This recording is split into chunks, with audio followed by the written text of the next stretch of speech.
On croise des pépites françaises ici sur la REF. Benjamin Rikolewski, bonjour, merci beaucoup d'être avec nous. Vous êtes le nouveau directeur général d'OVHK. Vous allez fêter pratiquement vos 1 an finalement à la tête de cette pépite nationale. Quelle stratégie vous avez eu envie d'impulser? Alors effectivement, 1 an, ça passe très vite. Ah oui. On est sur un secteur qui bouge tout le temps et il faut beaucoup d'énergie pour arriver à mobiliser en fait, parce qu'on a une responsabilité forte. On est aujourd'hui le champion européen du cloud. Oui. On franchit le cap d'1 milliard de chiffre d'affaires, ce qui est une fierté pour les collaborateurs, entreprises cotées. Et il y a ce thème de la souveraineté qui est à l'agenda maintenant des COMEX, des dirigeants, encore plus fort depuis 6 mois. Ça, c'est une bonne nouvelle pour vous. C'est une bonne nouvelle et nous, ça fait 20 ans qu'on y croit. Et là, l'histoire nous donne raison. Donc, Oui. ça nous porte depuis 1 an. D'accord, mais alors comment on s'y prend? Quelle stratégie on met en place? Ok, tout le monde parle de souveraineté numérique, mais le passage à l'action n'est pas si évident. Tout le monde s'est pas retourné vers OVH Cloud en se disant « Ah bah tiens, on a un super hébergeur français ». Comment est-ce qu'on fait face aux hyperscalers, même encore aujourd'hui? C'est pas forcément si simple. Vous savez, d'abord, il faut fournir des solutions performantes. Ce que les gens veulent d'abord, c'est est-ce que vous avez les bonnes solutions? Est-ce qu'elles sont performantes? Est-ce qu'elles me permettent d'avoir des services qui tournent tout le temps? Est-ce que mes données sont protégées? Donc c'est ça qu'on a développé activement toutes ces années. Et on continue à sortir des offres majeures tous les mois en fait chez OVH, justement pour répondre à ce premier besoin. Mais le deuxième, c'est les gens ont besoin de protection. Ils veulent que leurs données soient protégées. Donc c'est cette fameuse souveraineté. Ils veulent d'abord une souveraineté des données. Ils veulent qu'elles soient protégées contre les risques cyber. Ils veulent qu'elles soient protégées contre toutes les ingérences, ces fameuses lois étrangères extra-européennes. Et ça, c'est nouveau ce risque, parce que c'est un peu cette perception. Vous savez, le cloud, c'est un peu comme un robinet d'eau. Et en fait, et si on coupait? Et si des acteurs coupaient? Les gens parlent de shutdown. Et si on me coupait mon service, mais comment je pourrais encore fonctionner? Donc c'est ça le premier axe qui aujourd'hui et qui est nouveau. Donc là, on profite de ça. On explique, on fait beaucoup de pédagogie parce que les gens nous disent mais c'est quoi mon enjeu à moi de souveraineté? Est-ce que localiser mes données en France ou en Allemagne ça suffit? On dit non, ça suffit pas aujourd'hui.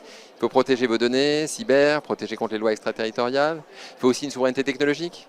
Il faut aussi qui a la maîtrise, c'est quoi votre dépendance techno? Et nous, on a la chance chez OVH de fabriquer nos serveurs informatiques, d'avoir nos data centers qu'on opère avec nos équipes. Et donc tout ça, c'est les garanties qu'aujourd'hui nos clients, quand ils sont chez nous, ils ont ce qu'il leur faut. Ou en tout cas se faire une place aux côtés des hyperscalers, ce sujet de la souveraineté? Ou il faut aussi essayer de se positionner un peu différemment, même en matière d'offres technologiques? Vous savez, il y a 10 acteurs dans le cloud au niveau mondial. Il y a un seul Européen aujourd'hui dans le top 10 mondial et c'est OVH Cloud. Donc déjà, on est là, on a grandi, on a doublé de taille en 5 ans. Pour se différencier, d'abord il faut avoir les solutions. Le must, il faut avoir des solutions performantes et qui répondent. C'est pour ça qu'on adresse, et je suis content d'être à la REF parce que j'ai vu là, c'est depuis hier, j'ai eu des dizaines d'entretiens. Plus d'une dizaine d'entretiens avec des dirigeants de groupes du CAC 40, avec des fédérations, avec des politiques. Et je vois qu'il y a ce besoin, qu'il est haut à l'agenda. Ouais. Ils y sont sensibles. Et maintenant, la question, c'est de passer à l'action, en fait. C'est de faire l'effort de... Et je vois que les gens bougent. Et nous, on accompagne ce mouvement. Et vous pensez qu'on peut renverser la tendance dans le cloud en Europe quand on voit la part de marché aujourd'hui des Américains? Mais pour nous, c'est évident. La guerre, elle n'est pas perdue. Okay. On n'entend pas toujours ce discours-là. Ici, on est en langage. Je pense, je rebondis, il faut monter au filet, là. Ouais. Nous, on monte au filet. Il faut que les dirigeants montent au filet, qui montrent l'exemple, qui passent, effectivement, ça veut dire faire l'effort d'utiliser les technologies des champions européens. Ça veut dire les dirigeants, ça veut dire les équipes opérationnelles aussi, parce qu'il faut les convaincre, elles ont l'habitude de travailler certaines technos.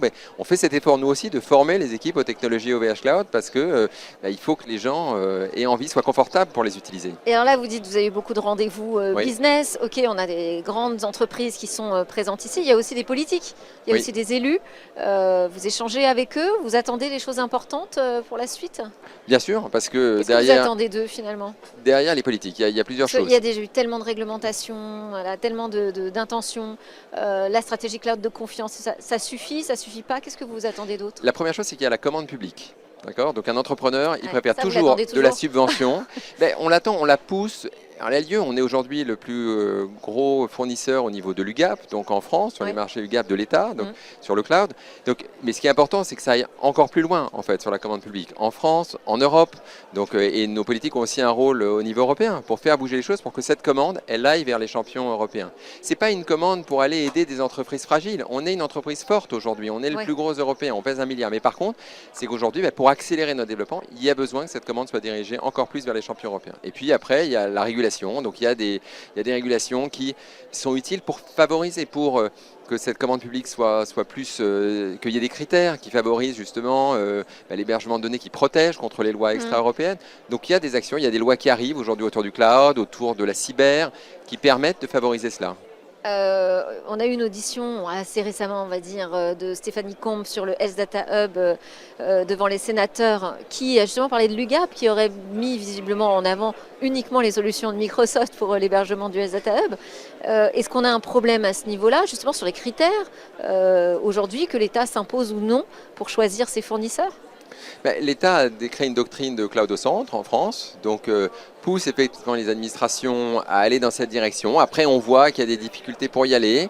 Je pense que c'est aussi des changements de mentalité. Donc, et le premier driver, c'est est-ce que les solutions existent en fait? Ouais. Est-ce qu'il y a des solutions performantes vers lesquelles je peux aller? Ce qu'on entend dans l'audition de Stéphanie Combe, c'est qu'elles n'existaient pas, les solutions. Alors, est-ce qu'elles existent aujourd'hui? Moi, je vais parler d'aujourd'hui. Oui. On a beaucoup développé et les solutions aujourd'hui, elles existent. Elles existent pour répondre aux besoins. Et on a des acteurs publics, français, allemands.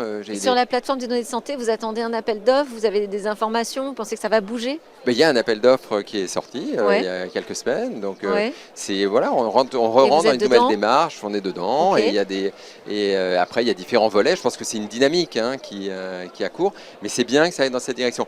Vous savez, c'est chacun d'entre nous qui peut avoir une action. Il ne faut pas se réfugier derrière des politiques, des régulations. En fait, c'est chacun d'entre nous, parce que chacun a un rôle. Quand on est dirigeant d'entreprise, quand on est acheteur, quand on est influenceur, en fait, on a un rôle pour dire mais c'est le moment de passer à l'action. Voilà, je disais, on sort du fond de cours et on monte au filet. Très bien, merci beaucoup Benjamin Rekolewski. J'espère que je le prononce correctement. Parfaitement, merci d'avoir été à vous. avec nous dans Smart Tech.